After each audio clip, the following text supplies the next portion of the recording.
Peace and blessings, family. How y'all doing this evening? Today is still Traditional Tuesday, even though I didn't start off with Traditional Tuesday. It is Traditional Tuesday, and today we're going to be talking with another Ia on her way to Traditional Tuesday way to the bath. And this morning we did something a little different. Today is voting, so I started off with a panel with Brother Barry, and we talked about voting and the black vote and all that stuff. So now we're getting this Traditional Tuesday in, and I talked with Ia, and she should be signing on momentarily. Today we're going to talk about Yemoya and Oshun.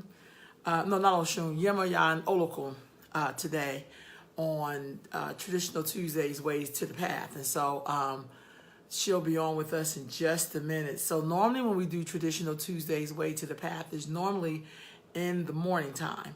But today, because it was voting and I had a whole bunch of stuff to do around voting, we're doing it this evening. So I'm very excited. I always love a very good conversation. And I just think it's awesome. I think we need to have these particular talks around spirituality, spiritual traditions.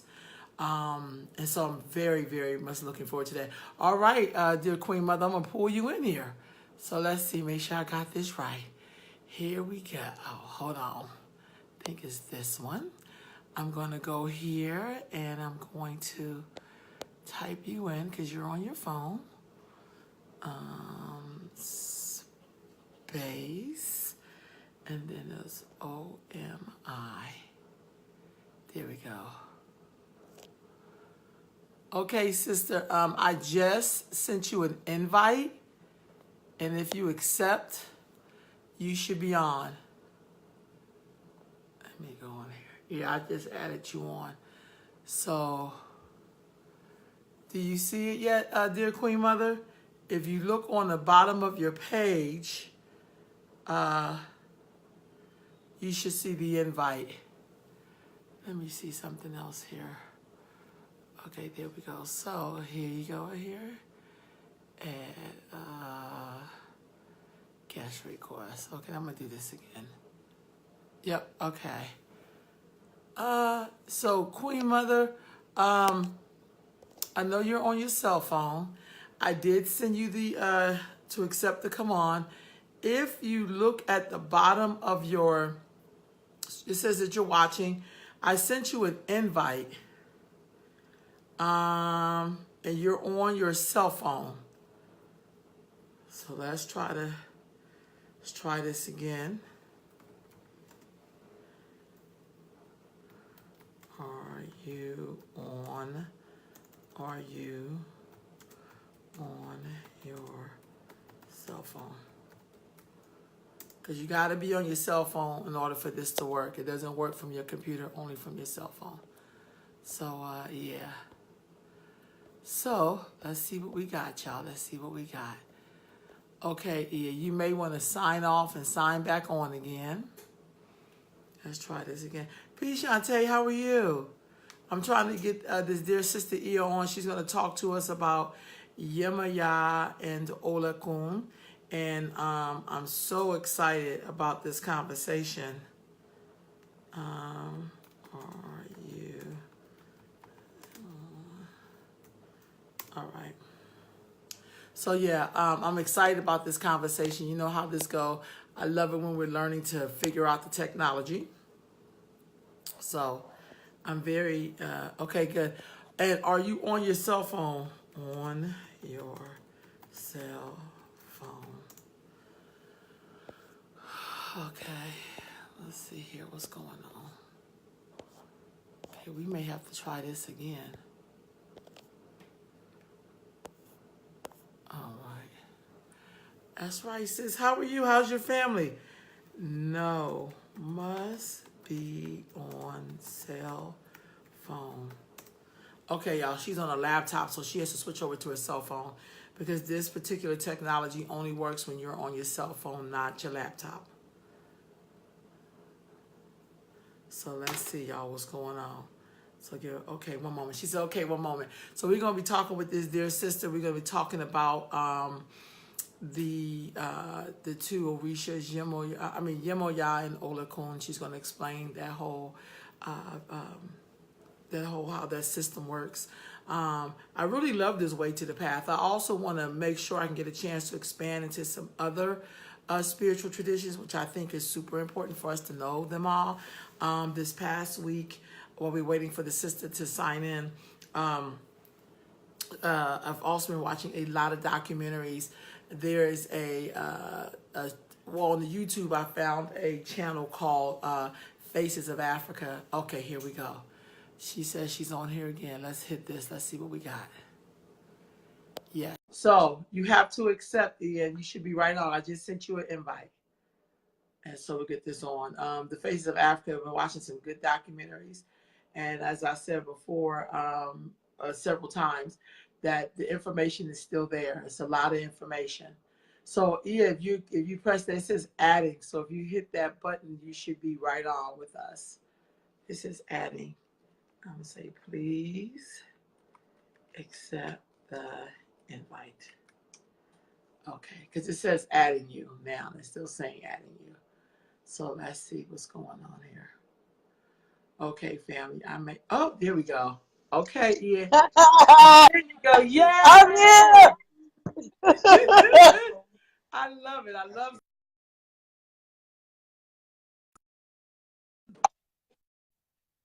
Huh? You challenged the sister tonight, but I won. Yes, you have. I'm here. So, E, I want to make sure I have Huh? right on. I want to make sure I have your name. Say your name correctly. Ia Omi Yemi Olomo. Ugh, that's like I butchered that. Oh, baby. Oh, baby. Can I help you now? Please. Okay. All right. I am Ianifa Ia Nifa.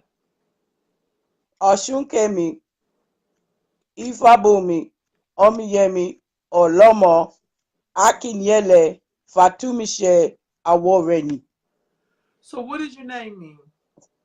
It's beautiful. It's a mystery. It's a mystery. Basically, the first part of my name talks about Ifa. Ifabumi means Ifa provides. Then we go into Oshun Kemi, that is Oshun cares for me, and Omiyemi, which is befitting waters. Then I go into my last names of the three lineages that I am initiated to, with the first one being Olomo, which is the lineage of my birth mother, and then going into my Orisha lineage, which is Fatumishe, and my marital name, which is Akinyele, and then Aworeni is my lineage in Ifa.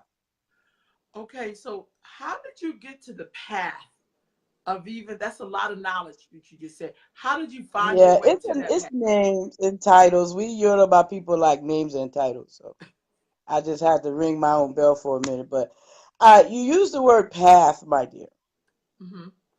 and I like the word. And a lot of people have to walk a path, but I don't use the word path because it's more about my life. Right. Because I was born into this tradition. All right.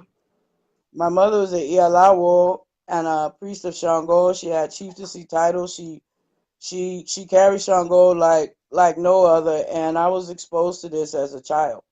Right. So I will say though that as some young children, since the essence of this conversation is about Yemanja, and we have to talk about children, so I didn't always stick with it. I had to come back because I had to figure this out for myself. Right. So if you call that a path, then I'll be honest to say that took me until I was in my early 30s to really embrace what I've been living with all my life. Why did it take you so long to embrace it? Because I was a kid and kids rebel. Mm. Real simple. Okay. You have, most people have rearing where they have what they have and they want to explore and challenge the authority that they live under. I think that's part of the human experience. We do that. Right on. Right on. So when you say you were born into this tradition, what does that really mean? That means your mama was a priest. Okay. Your mama was a priest, Right. plain and simple. And I had to go through and learn as she developed her priesthood. Right on. So I watched her grow up, because she was very young when she had me, and I watched her develop into an esteemed elder. Hmm. And we're 15 years apart. Wow. Okay. Okay. So were y'all Mhm. here in the U.S. or in the Caribbean or in Africa or Baby, we was born in Newark, New Jersey, in the bricks, in the brick? Okay. in the bricks. Right on. Right on. Yeah, Right on. shout out to the bricks, Right on. Newark, New Jersey. So what was it like watching your mother, practice her lineage being in a place like Newark, New Jersey? Well, it was during a time where, and I've said this before in the first interview I did, that it was hard, and but it gave me as a child a value of myself that I carry to this day because it was really an era of social change. And my mother's a Black Panther, and we were very into culture and community service and the upliftment of our people, and so that's how I grew up. Mm. I grew up in a very revolutionary environment, and the bricks, you don't get no more revolutionary than that. Right on. Right. You don't get no, I mean, you learn some skills real quick if you're coming out of the projects in Newark. But, and that was a time when we were really on the rise, and I was a child watching all these great, wonderful elders do their thing. Right on. Right on. So with Hmm. Yemoya, what is the correct term? Is it Yemoya? Is it Yemoya? You know. It's whatever you want it to be. Right on. It's Emonja, Iyemonja, Yemaya, Yemonja. They're all mother Iabogbo. It's all mother, period. Right on. It depends on what system you're clinging to and what traditional and cultural norms that you practice that will help you to understand and internalize what that sounds like when you say it. Right on. When you say Iyemonja.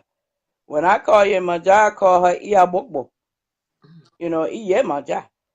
That's what I do because I have, uh, a variety of different approaches because I come from a lineage that practice various systems. And so, depending on where I am, if I'm gonna call her, I know she's gonna show up. So if I call her yeah monja, she coming. If I go yeah monja or local, she'll come. If it's yeah monja, she'll come. Mm. So, So with that being said, what is the origins of Yemaya? well, if you think about history in our little trip across the pond, as I call it, we have various stages of Yemaja's existence from home all the way to my couch. Okay. So it's like she's wide. She go wherever she wanna go. I know. And origin is, depending on what you're doing, if you're looking at it from a traditional perspective, you will find that she was a river deity and in Abeokuta and different places where her emphasis and her influence shaped tribes and clans. That's a traditional way of looking at Yemajan. And you can look at the Maafa and the slave trade and think about what happened in the islands Mm-hmm. and parts of the United States and how Yemajad went from being a river deity to the sea. It depends on your consciousness and your approach to how you're going to worship Orisha. That will give you the origin because she gonna be wherever you at if she claim you. So it's really your choice. So when you say a river deity, because what does that really mean? Like you're saying, oh, you're saying that Yemoya is a river deity, but what does that mean to be a river deity? It's a piece of like a river, any river you go to, and at home we have tribes and we have villages and we have parts within certain states of Nigeria that worship certain Orisha.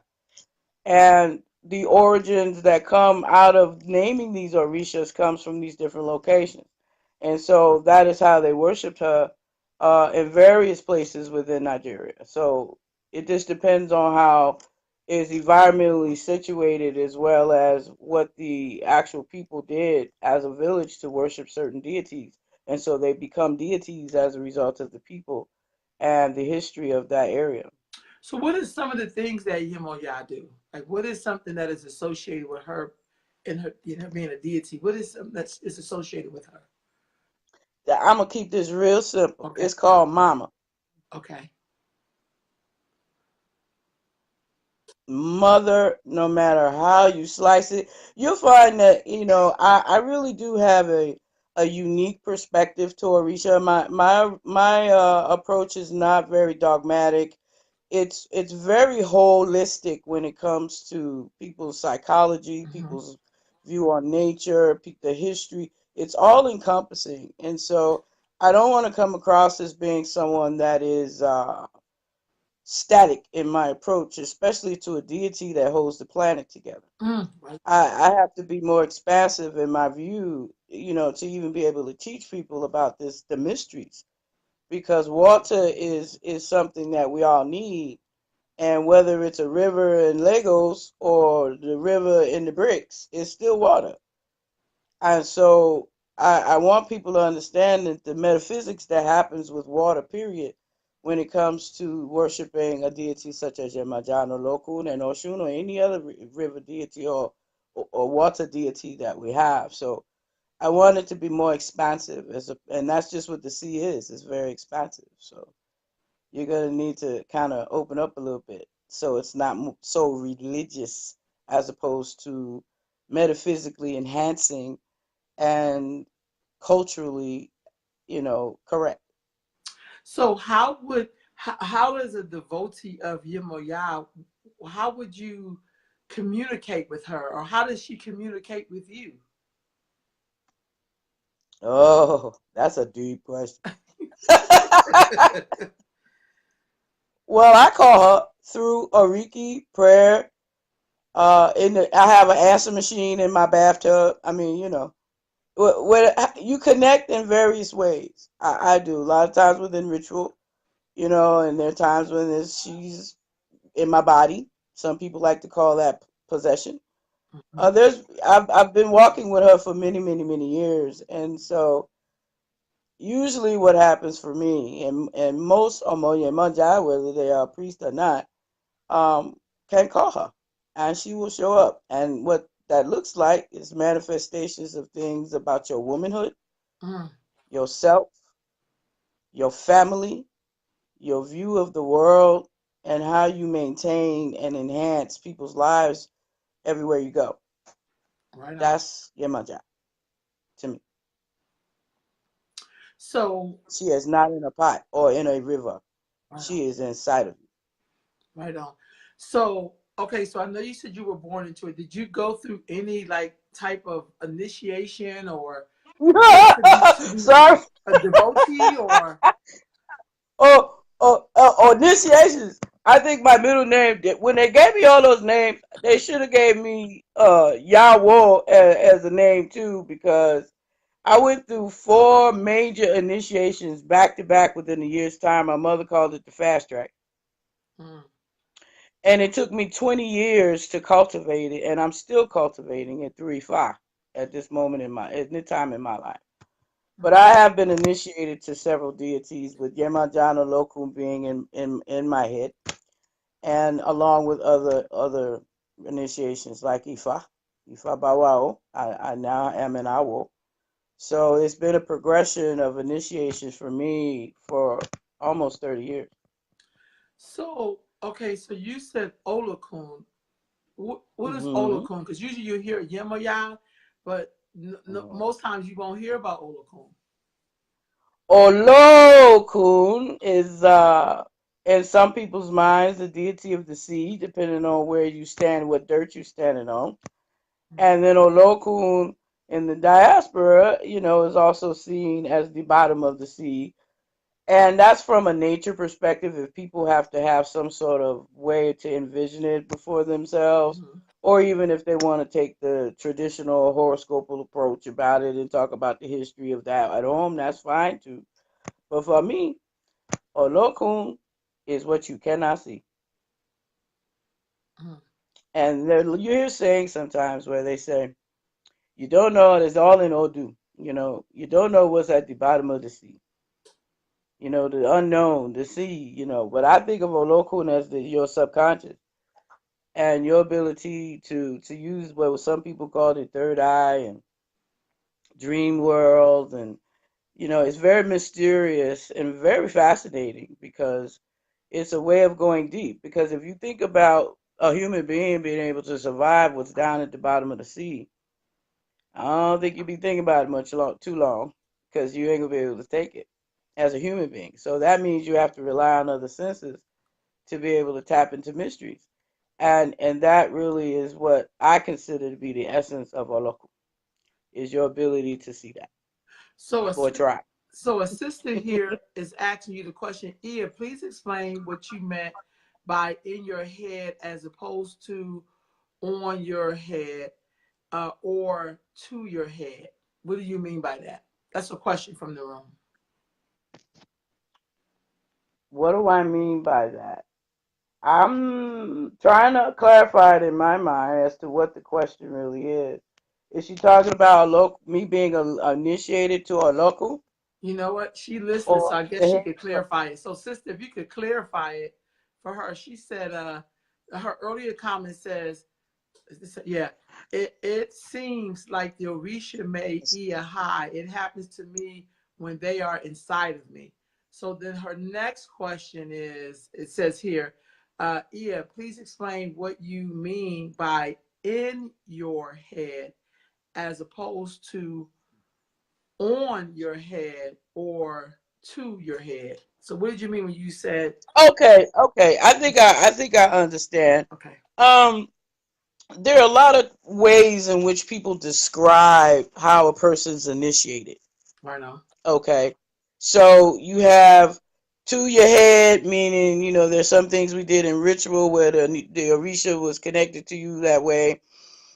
You may have people say in your head, where it's associated with some of the things that we do during initiation, which are secrets, and things need to really stay secret because it's just becoming terrible.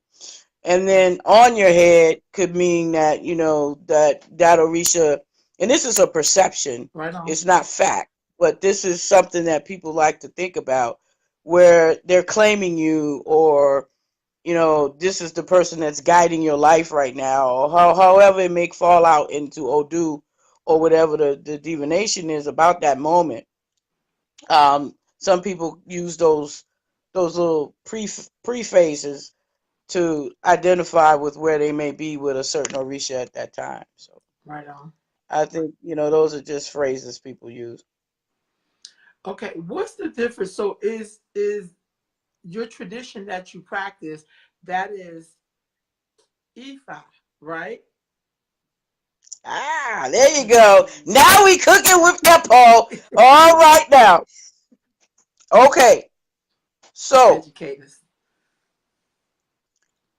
I come from a lineage of Olomo, Orile Oloku Sanya Wopeju, which basically is saying that heads of an Ile conversate for previous suffering and the mystery is complete. That is the lineage that I come from, where my mother built a compound in Cedars Creek, Texas. Okay. Okay. And what that was about was the ability for all systems to work simultaneously and to work all systems. And so I was trained in various systems. Some people like to call it eclectic. Well, they may call it incorrect. They may call it what they want to call it. But my mother used to always say it's better to know a little bit about everything than to know a whole lot about nothing. Mm. So we were able to explore our diasporic experience through my priestly training. And then that made me, somewhat comfortable with working various systems. Now I am a culturalist. Right on. Okay. I'm a culturalist, and I express that through how I live, what I wear, what I eat, the way I priestly people, the things that I do, and I'm also a traditionalist. I'm also an Awo. I'm a Yanifa. So I have an appreciation for the entire experience whether it be Lukumi, Santeria, Candomblé, Palo, whatever it is, Ifa, Orisha, Lukumi, all that. I don't see a whole lot of that. So, but for my own particular practice, if it's Lukumi time, it's Lukumi time. If it's Awo time, it's Awo time. It all works. It all works. Right on. That's my perspective. No, Because I had the exposure. Some people may not be able to practice in their way. They need more structure. That's fine. that makes sense. But I wouldn't be sitting here if I only did one thing. Right on. How And Ashe is what it is. how were you able though to be in those different traditions and still hold true to yourself? Is it your culturalism?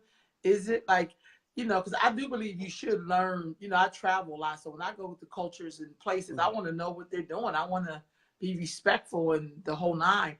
How were you able to walk in those different worlds and still maintain your own self and not totally get lost in it?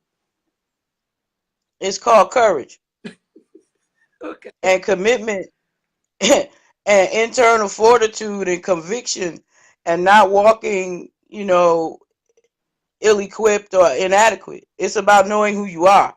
And the only way you can do that is through your ancestors. So if your ancestors help you to understand who you are, if you go into a higher realm where it's time for Orisha, then hopefully you have done that foundational work to where all you can do is just enhance your spirituality and your connection and your ashe, and you're able to manifest, you're learning, you're following your elders' lead, you're doing everything you can do to serve that Orisha. That's really what priesthood is about. And so, it really is about the person's level of commitment and the work and the sacrifice that they make along the way to invest in their own elevation. And that's something you got to already believe before you even do this. My mother used to say, you need to ask people, do you believe in this? Because she used to also say, people don't believe in rain, but if they go outside when it's raining, you go get wet. And a lot of people don't believe that. It's something that simple. They just don't believe it because they're using a part of their Ori to search. But at the same time, they haven't made the internal decisions that comes from spiritual development in order to walk a path that they have to commit to for the rest of their life. Right on. Right on. So, with that spiritual connection, what would you recommend for someone who is finding their way to the path, who is basically, trying to find their way to this path, or, what advice would you give them? Well, my godchildren right now know that whether you are initiated or not, you gonna know your ancestors. Right on. I don't even give you a reading until I know who you are. Mm. Right on. And in order for me to know who you are, I have to work with you along that ancestral connection. And I basically have to see everything, the good, the bad, the workable, the opportunities, all of that. Because why would I expend my ashe on something that's underdeveloped? Mm. Right on. I value what I have that much. So in order to continue this, and that's what ancestry is all about, is being able to continue this and do so from a place that will precede you. And so if a person wants to go that far, they have to kind of believe that for themselves, wouldn't you think? Yeah. Ancestors. Why are ancestors important? Because that's who you are. You wouldn't be sitting here if it wasn't for them. Right. Right on. Same thing with the trees and the planets. Even the birds got ancestors. I mean, come on. Right on. Bugs have ancestors. Everybody got a mama and a daddy, even the animals. So when you realize that it's bigger than you, really, then maybe that might spark something that will help you to develop in a way where you can ascend to Orisha, as opposed to just going and getting a ritual and paying for it and then know nothing. Right on. Right on. You Sister. have to pay your dues. Right on. Sister Danielle We have says, lost that. Sister Danielle said, how does one dive into ancestry if they don't know who is in their lineage? They work with an Egungun priest, and there are ways in which that can be revealed either through divination or through research. Okay. Mm-hmm. What is Egun? Egungun. You said some people may not know what that means, so it's Ego, that's another call, baby. But at the same time, everybody's got different definitions for okay. it. So Some people like to call it spirit. Some people like to call it uh, your ancestors, your bloodline, your relatives, your spirit guides. I mean, there's so many ways that people look at it. I have my definition of what it is. And that's what I teach my godchildren, about 7 generations and the difference between something called the young dead and the old dead.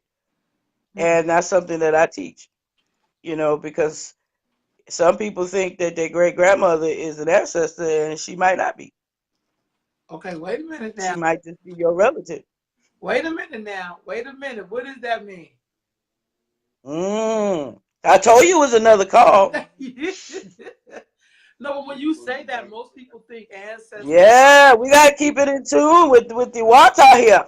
But that's something because we have to dig deep. Let's go back in the water for a minute. Right on. There are some people who truly believe that all of their dead relatives are ancestors. All right. And that might not necessarily be the case. He just related to you. So in order for people to go through the investigative process of understanding who they are through the bloodline, that's one aspect of doing it. And then from there, you have a spiritual bloodline and a spiritual ancestry that you have to aspire towards. So you can then start to really put together in your spirit and in your head and your heart who you really are. That's a process. Right on. Right. That's how you do it. If I hope that answered your question. No, that makes sense. So Okay. are Orishas, are they ancestors or are they just Orishas? There are some that are what we call deified ancestors. Yes, they are. All right. But if from our particular perspective, from all of my lineages, I got 3 of them. Orisha is a force of nature Right on. that you happen to share space and time with, if you lucky.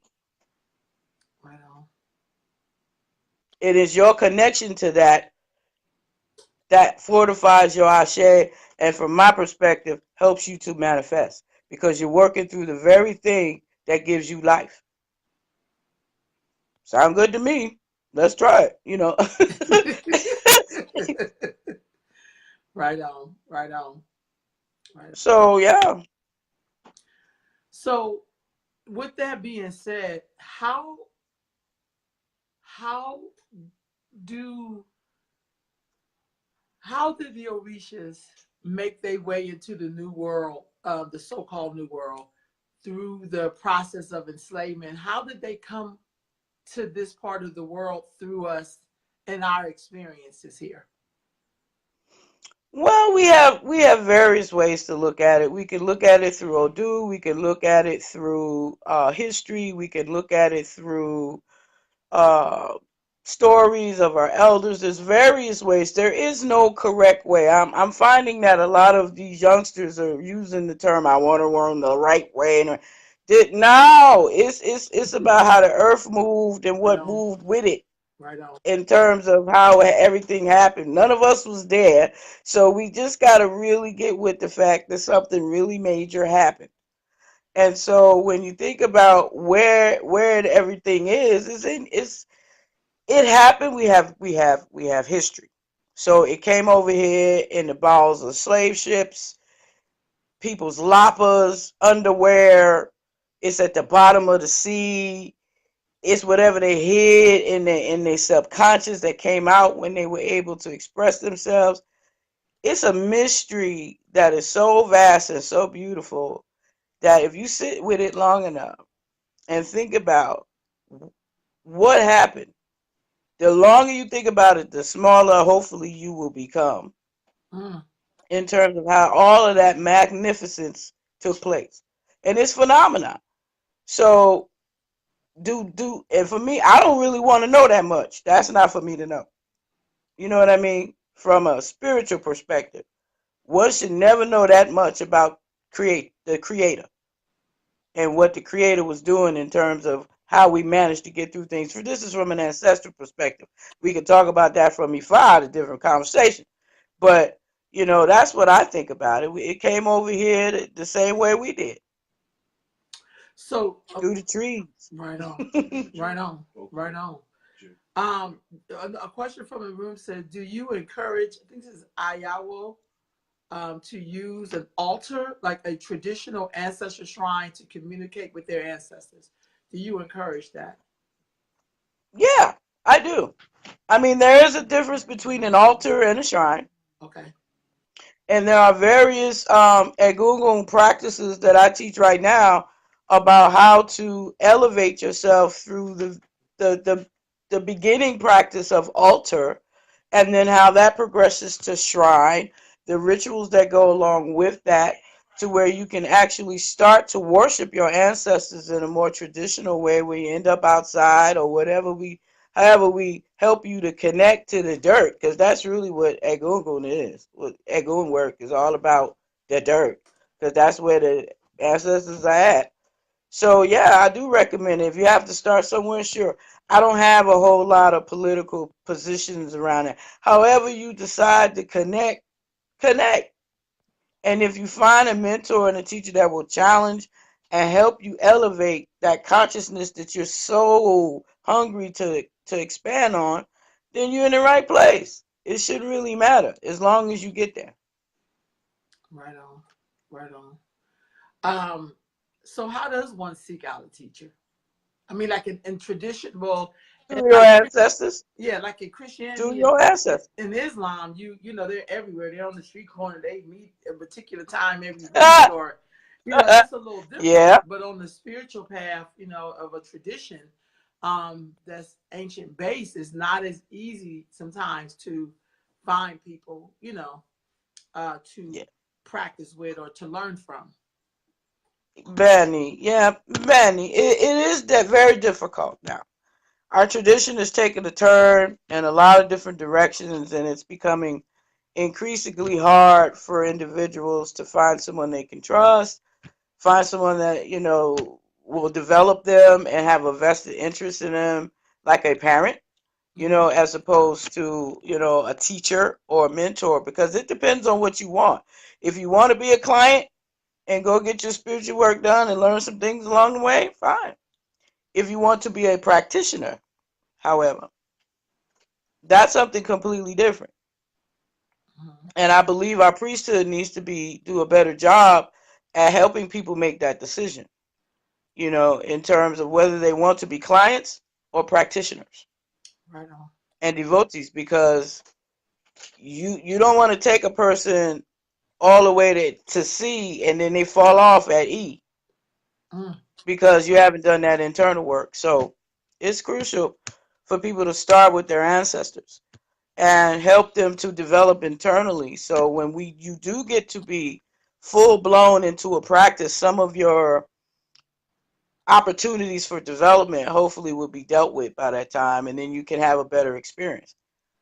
But there has to be a shedding of some kind in order for you to grow. And so I don't believe in people going straight from I want to learn to Ifa in one ritual. I really don't believe in that. Right on. Right on. I'm totally against that, because where's the internal development? Right on. Where's the connection to the ancestors? Where's your own consciousness?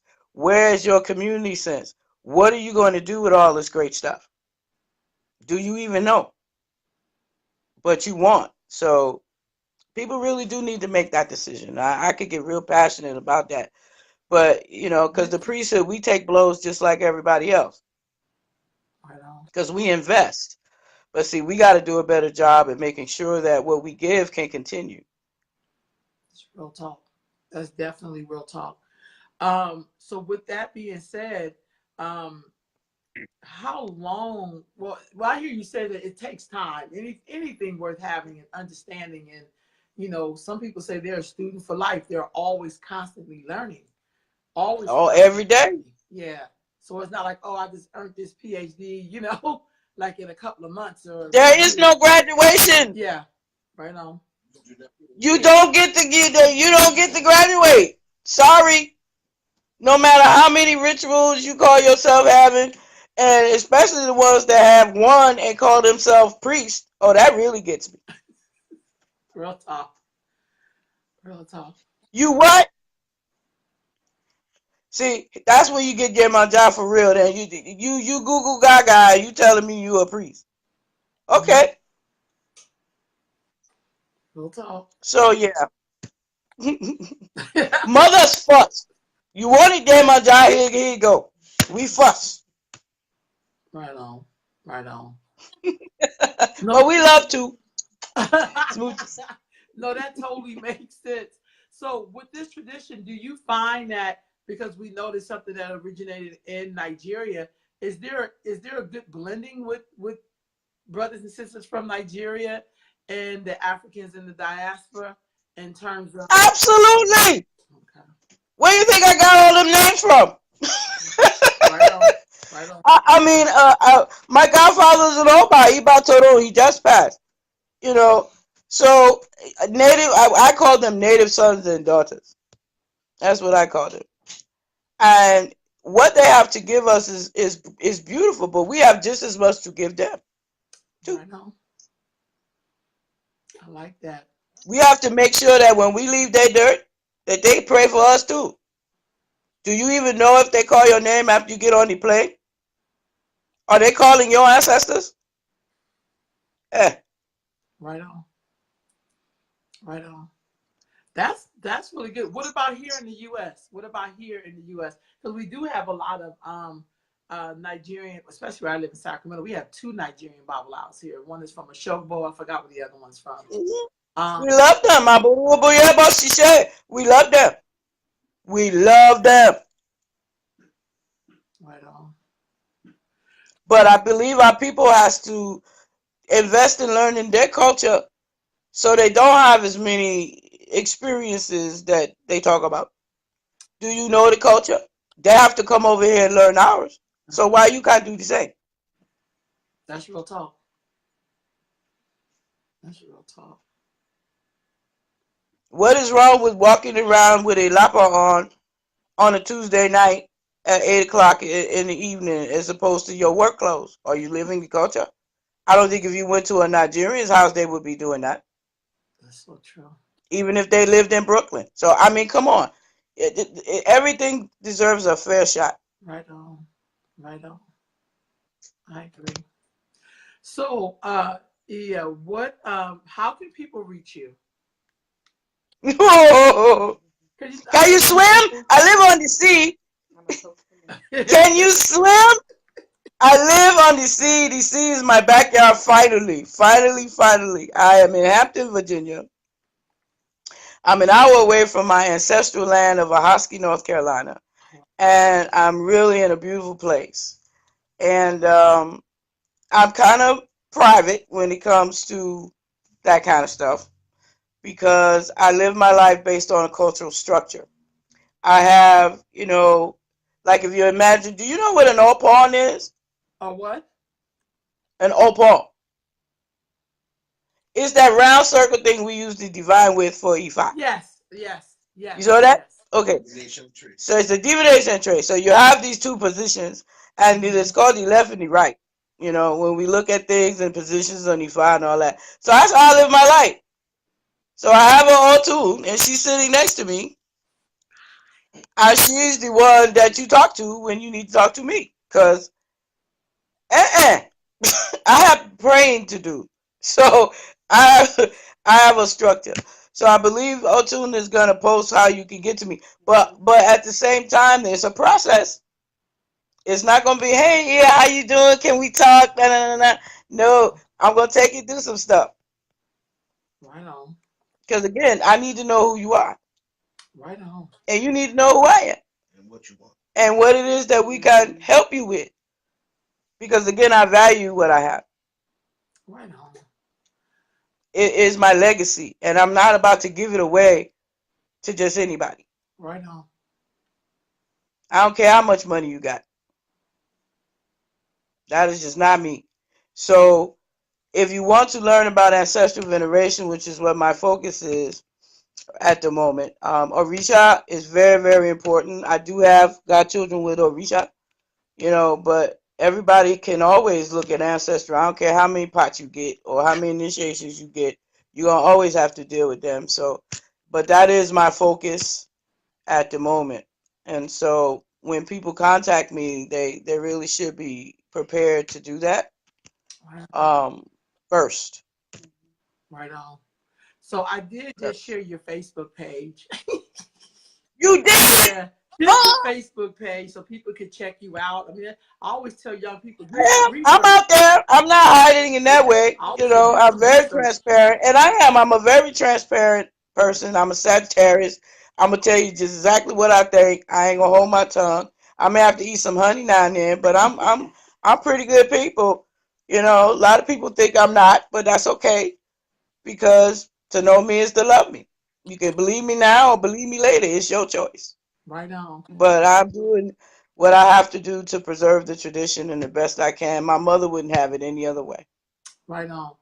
Thank you so much. Like I've learned a lot from you. Just the time we have together. For me, doing this traditional Tuesday Way to the Path is a lot of people always approaching me about traditional spiritual African way to. And you're doing a beautiful job. I'm very proud of you. May you have poopaw blessings. Oh. Irebo all over the place for that, because it takes courage to do this. And for you to seek out all us, what we call old heads, we just over here trying to mind our business. We might go in a room now and again and say some things to help people, but other than that, we busy with the business of practices. So it's not always that we're able to come out. And I don't even advertise for myself. A lot of people have websites and all that stuff. Nah, I don't do it. If it's meant, it's meant. No. But my godchildren are helping me to realize that, we have to do a little bit more than that. Yeah. And I'm like, okay, let's see. You have another question. It says, please explain how Egungun can assist in choosing next steps in the tradition. It's called divination and introspection. Okay. Divination is what? That you do for yourself. Right. And that's what I teach people to do. Oh. I want people to be self-sufficient to where you can go to your own ancestors and say, is this priest the one for me or not? Right on. That's what I want people to take away from whatever they get from me and mine, because they need to be able to go and do for themselves and stop all this madness. Right on. Right on. I'm so grateful. I think we need to. I work with a lot of young people. I so believe that we need to hear from those people who have paved the way, not just always standing on y'all shoulders, but we need to be listening to y'all and retaining a lot of this information, because it's desperately needed. Like this is our tradition, and so we have to. We have to reclaim it. It's your birthright. Why wouldn't you want this? Right on. I'm so glad that it's coming back. But and our children are brilliant. I mean, It's just like, whoa, let's go. I want to get going. It's some of the other types of folks that kind of get you because they ain't did their work. But Real talk. But we gotta all do the work. You ain't gonna get to the glory if you don't go through the caca. That's just how it is. That's so true. Is there a big gathering where people in this tradition all meet here in the U.S. at all, or no? I've been to several conferences through my time where a good amount of us showed up. We've got a lot of different things. My mother used to do all that abroad and here all the time. I don't know. I was joking with my husband one time, like, what if we got the Superdome and everybody just showed up? What? What in the world would happen if we all just got under some big old thing and just looked at each other? What would we say to each other? Wouldn't that be something? Yes, it would be. Mm-hmm. Yes, it would be. and we're growing, and we got children coming up, and we got to be able to pass this stuff on. So, it's really, really important that we have culture in this, because we're losing that, and we're putting too much. We're making our Orishas like human beings, and they're not. Right on. Right on. And I don't want people, coming to me saying, "Oh, I think I'm drawn to Oshun," and I'm like, "Okay, why? Why you say that? Because you saw a pretty picture on your Facebook, Right on. or are you really feeling internally that there's some sorrow there, and it's only her that's gonna fix it?" Right on. Ah, Right on. You have another question in so the yeah, we do. They're talking to me. People Yeah. talking to me. I was gonna make sure I get these questions Oh, in. I'm running my mouth. I'm No, no, no. sorry, That's what but you're supposed to do. okay. I spent a lot of time in Africa when I was growing up, and that's how I retained a lot of information. Like even when I'm Okay. I mean, I didn't know. I didn't want to interrupt or nothing. So no, you're great. please ask. I'm here. This Please sister ask. said education versus training in this tradition is key. What do you think the role of Ifani is in Ifa and more? What of her leadership? Say that again. I'll slow down. Education versus training in this tradition is key. That's the first part. Her question is, what do you think the role of I'm saying this wrong. Iyanifa? Inanifa? Yeah, Nipa. Right. Uh-huh. Is in Mm. Ifa and more. What of her leadership? What is her leadership? What of her leadership? Oh, okay. May I ask who asked that question? Because that sounds like somebody I love. This sister's name is Faye Omi. Aburubuye Boshishe. Hello, Aburubuye Boshishe. Yeah, that is my godmother. And okay.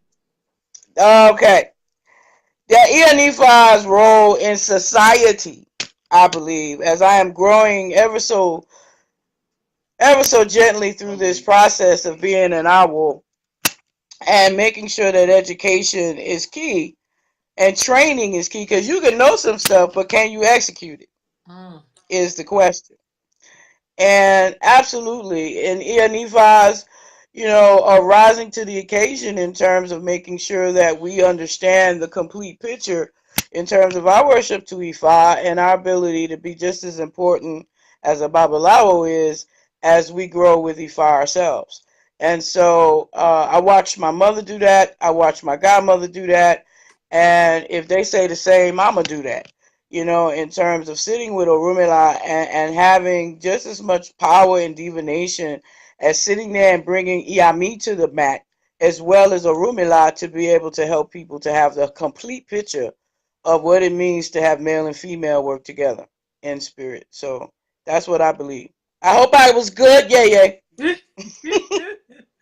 How does another question is, in this tradition, how does marriage work inside this tradition?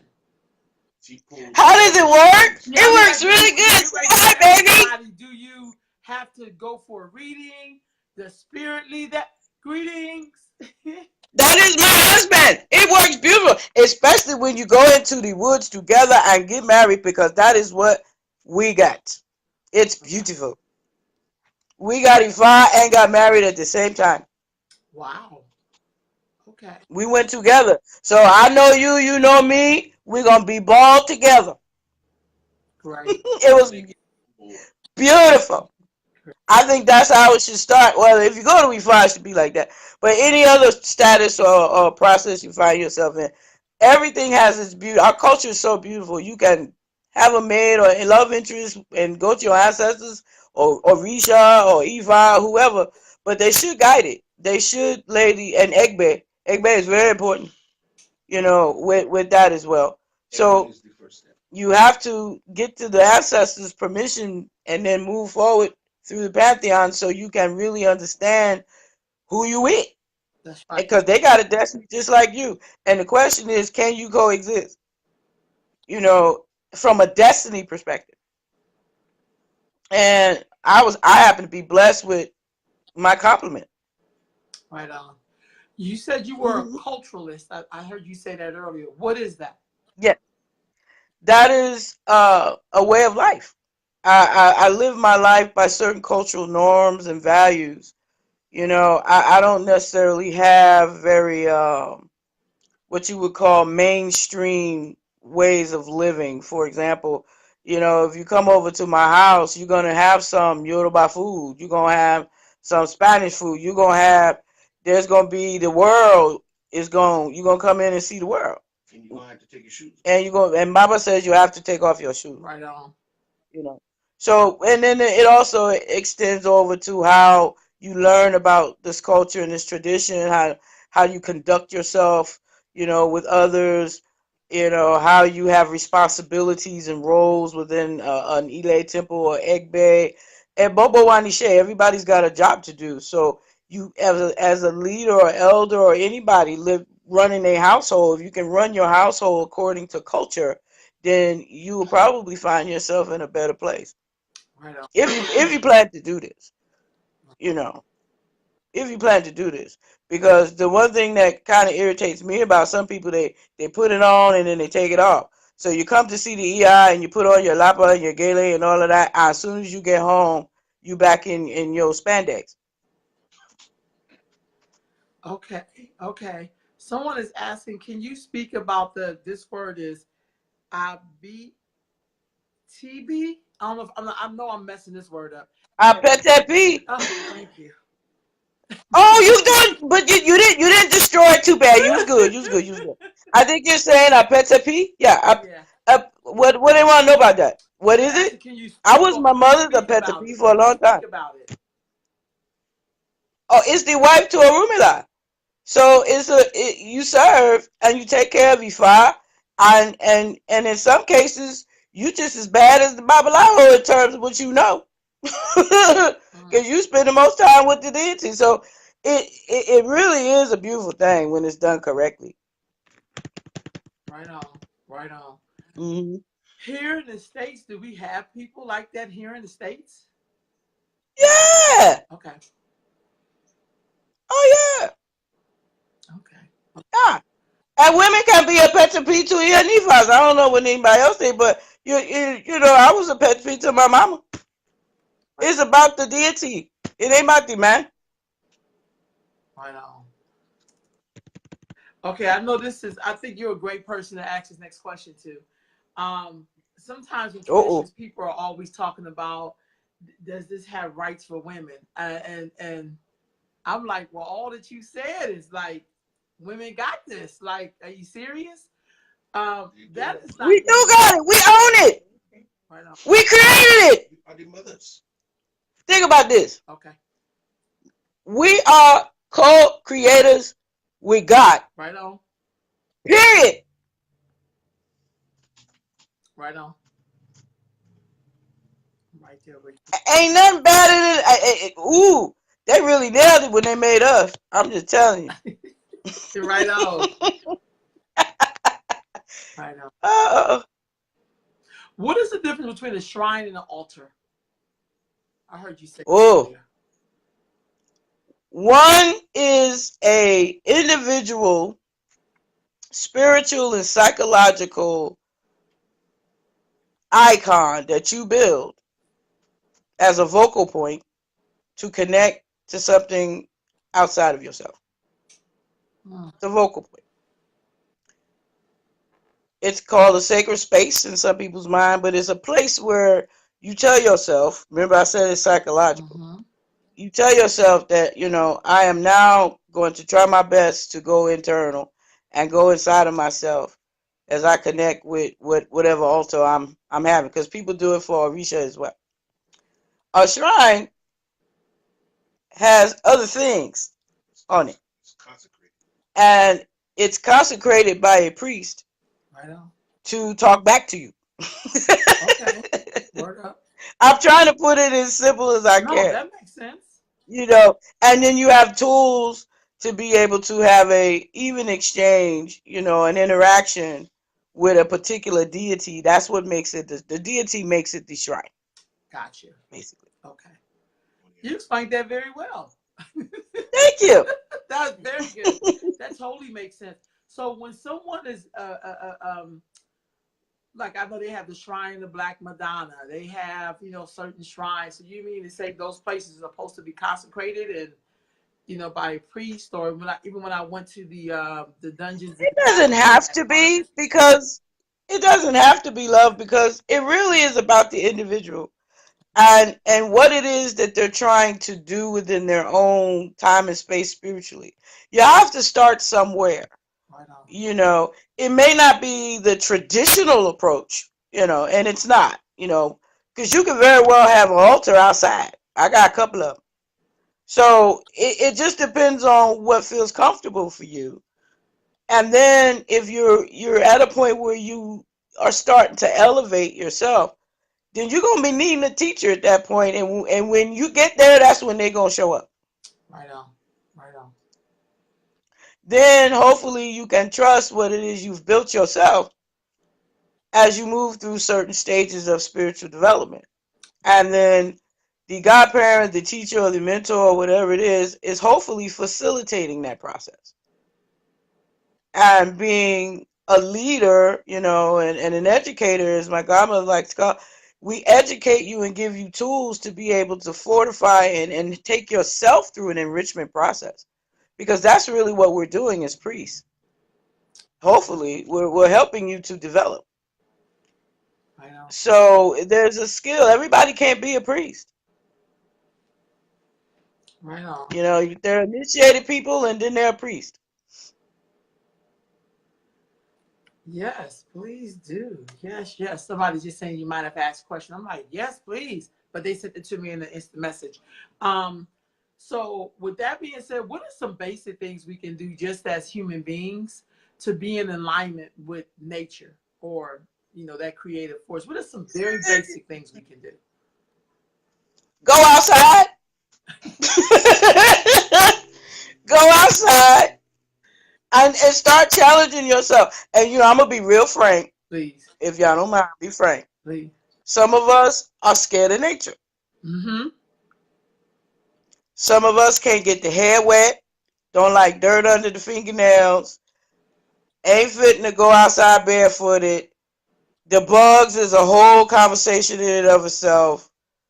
We got to get over these hang-ups in order to do it in a traditional and a very earth-based way. And that's, I'm coming from that perspective. No. There's some people who don't do that. I'm not saying they wrong or right, but this is y'all talking to me, so this is what I'm saying. So you have to connect, and you'll be surprised that the fact that you think you're scared of bugs, but if you needed a bug to save your life, I bet you pick that bad boy up. Right on. No, that totally It's makes really, sense. it's simple. So starting with your own hangups and challenging yourself around how you've been raised, because you wouldn't be looking for something else if you was totally comfortable with what you got. You're looking. So don't look out there. Look inside first. Right on. Right on. That makes sense. Totally. You got some people in the room saying the same thing. Go outside. Somebody said, I love this one. Somebody said, go outside and talk to the spirits. I Yeah. love that. Pray. It's another thing you can do. Go talk to the birds. Talk to the trees. Because I'm one to, whenever I do work, if I'm working with the Orisha, I'm going to look at what I'm divining on, but I'm going outside to see some manifestation. Right on. If I don't see no life moving or ain't nobody come and say, hey, yo, what's up? I'm going to be like, I'm going right back in the temple because something ain't right. Nature should be able to respond when you're working. Right on. That's how I was taught. Right on. That's how I was taught by my mother. And it's documented when my mother prayed, she ended up with 40,000 egrets in her backyard just because she prayed. Right on. It's in the National Geographic. Y'all can go look at it if y'all want to. All right. Real talk. So yeah, that's how people should start. Or a serious decision to do ancestral work in a serious way would be a great way for anybody to start. I don't care if you went and got some Orisha or not. Right. It don't matter. Everybody can use a time dedicated solely to their ancestors for a while. Why, Orisha is wonderful. We love Orisha, but you don't know who he is yet, and Orisha ain't gonna tell you. Right on. They're gonna expect something from you already, and if you don't know what that is, then you might have a little bit of a rocky road. Right on. Yeah, thank you so much. I mean, I You're could talk to you welcome. all day. I love your energy. I love your smile. I'm a smiler, so it's like when I see you smiling and laughing, people usually retain information when it feels warm. These are my happy things. I love them. I was like, I love to just You smile. got them too. You got them too. Well, I really hope I was able to help No, because I was nervous about doing this. I have elders that are watching me, my godchildren. And I'm like, oh my God, I just want to crawl in here and hide, you no, know.